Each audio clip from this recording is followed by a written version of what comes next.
para marmolería. ¿Qué digo? Bueno, entonces ahora tomo la clasificación C, por ejemplo. Tomé otra clasificación, ¿cierto? Entonces, ¿qué tengo? Factores de riesgo químico, la C2, y dentro de eso tengo polvo orgánico, C2E. Entonces, ¿qué digo? Los elementos de protección personal no son los adecuados. O sea, tengo un elemento de protección, pero no es el adecuado para ese tipo de polvo de sílice que está dando vuelta. ¿Está? Entonces, fíjense que a este factor de riesgo concreto le puse un bordecito rojo, que quiere decir que este es el que se me va a escapar y se va a transformar en peligro. Bien, y después tengo factores que tienen que ver con las instalaciones. Por ejemplo, no existen instalaciones de ventilación localizada. Eso lo puedo tomar, por ejemplo, de la C8E, condiciones de las instalaciones. ¿Está? No existen instalaciones de ventilación. ¿Eso qué sería? Otro factor de riesgo. Y después puedo tener factores o condiciones personales de riesgo. Por ejemplo, que es alérgico. Que el operario que está trabajando ahí el mármol, ese mármol artificial, es alérgico. Entonces ahí tengo una condición personal. Entonces ya tengo ahí un conjunto de factores de riesgo. ¿Sí?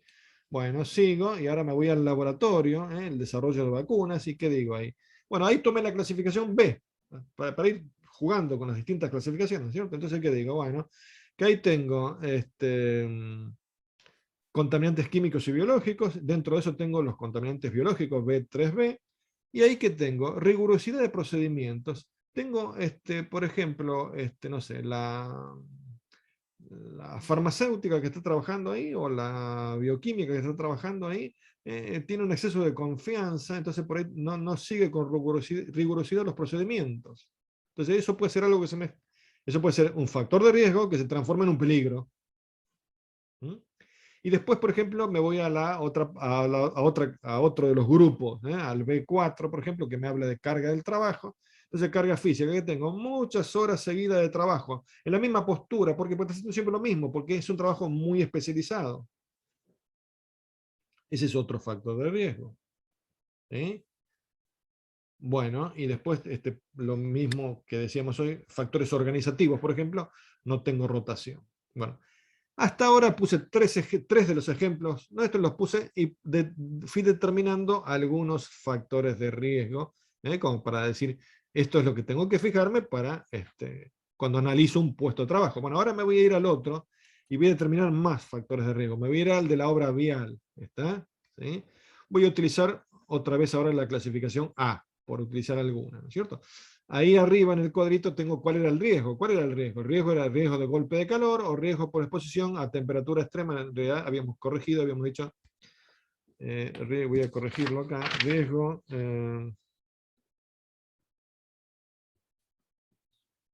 temperatura alta. ¿Está bien? ¿Sí? Bueno, entonces, clasificación a contaminantes o agentes físicos y digo, bueno, a ver, tengo temperatura y humedad relativamente alta. Ese es un factor de riesgo. Factor de riesgo que se me va a transformar en peligro. Va a ser el determinante. También tengo ventilación escasa o con poca velocidad de aire. Hoy, concretamente hoy, es un día determinado, entonces hoy tengo ese otro factor de riesgo. Y la mayoría de los días tengo exposición directa a los rayos del sol, o sea que tengo otro factor de riesgo. ¿Está? Entonces, eso es para la obra vial y estamos hablando de condiciones medioambientales, pero aparte de las condiciones medioambientales tengo también factores derivados de la organización del trabajo. Entonces, por ejemplo, tengo dificultad para suministrar agua fresca, porque estamos trabajando en un distribuidor que está bastante alejado del obrador y están a 40 grados al sol y yo tengo que llevar el agua fresca en este momento, ¿está bien? Y poner una sombrilla para que puedan tomar agua fresca, ¿está bien?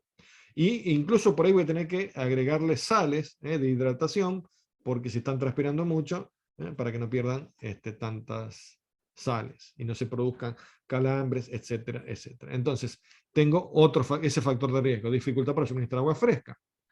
También están realizando un trabajo intenso, porque por ejemplo estaban, o preparando la base, como decía acá, o haciendo la carpeta asfáltica. Entonces están con la pala en un material que es pesado, ¿sí? O, por ejemplo, están distribuyendo cal, como acá se ve en la foto. Abren la bolsa de cal y la van distribuyendo para hacer lo que sería el suelo cal, para que absorba la humedad. ¿Está bien? o porque tienen pausas de recuperación insuficientes, o sea, tengo que hacer un cierto de... Es preferible hacer más pausas, pausas más seguidas, que pausas más prolongadas y en menor cantidad. Eso se ve en la obra, ¿no? O que tienen elementos de protección personal que impiden la evaporación, ¿está? ¿Sí? Por ejemplo, no sé, tienen los chalecos de advertencia y eso le está quitando posibilidad por ahí de evaporar la transpiración. Bueno, entonces ahí tengo factores, teníamos recién, fui para atrás, ¿no? Factores o condiciones medioambientales. Acá tengo factores derivados de la organización y también tengo factores personales. Y dentro de los factores personales puedo tener una larga lista de factores personales en este caso concreto, en esta obra vial que está trabajando con alta temperatura. Puedo tener, por ejemplo, pérdida de aclimatación. Por ejemplo, la aclimatación se logra después de 7 a 15 días, donde se va aclimatando, y el cuerpo, ¿qué hace? El cuerpo aprende a transpirar con mayor frecuencia, transpira más cantidad y todo. Pero si por ahí nos toca unos días de lluvia, que no hay trabajo, están 4 o 5 días en la casa, cuando vienen, perdieron la aclimatación. Ese puede ser un factor de riesgo. O la condición física.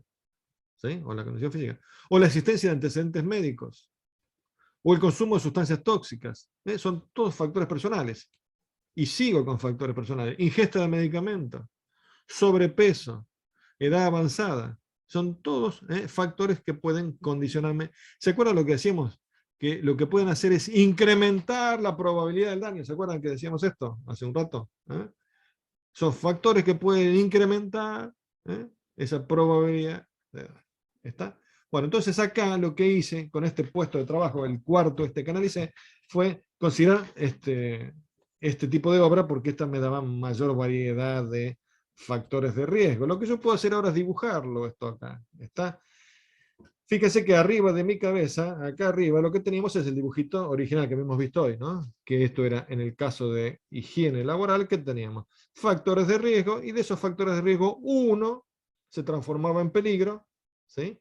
Y en función de ese peligro yo podía determinar cuál iba a ser la enfermedad profesional, o al revés, en función de la enfermedad profesional podía determinar cuál era el peligro que la había producido. ¿Está?